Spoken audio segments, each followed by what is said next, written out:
The case for real assets.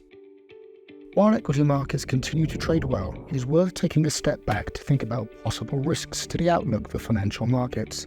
One scenario the big funds are debating is whether central banks are playing a bit too fast and loose with inflation. We've fallen a long way from last year, but inflation is yet to hit target. Most Western central banks aim for inflation to be around 2%. Currently, headline consumer prices in the US, Europe and UK have fallen as far as the 3 to 3.5% mark, but progress has stalled. Yet the Fed, the ECB and the Bank of England are all talking about rate cuts starting as soon as this summer. For some investors, this is premature and runs the risk of rekindling inflation. Institutional investors typically respond to such an idea by looking for inflation protection trades, and one of the most common is allocating some money towards real assets. Real assets simply refer to things like land, property and commodities, tangible material things that have an intrinsic worth of their own away from financial markets. There are health warnings that mean you need to do your own homework, expensive storage costs, poor liquidity, but putting a little of your money into them has some attractive advantages. Most notably, they typically behave differently to stocks and bonds, thereby acting as a diversifier. But also, they often perform well during times of inflation. Last week's copper miners ETF COPEX would be a good example, and the recent rally has stalled, so we may yet see a better entry level as we flagged. GDX is the equivalent ETF for gold mining stocks, but macro relevance is falling, and it screens as rich on IQ. Energy companies are a classic way for investors to play strong commodity markets. Since our Shell video 2 weeks ago, the stock has rallied hard.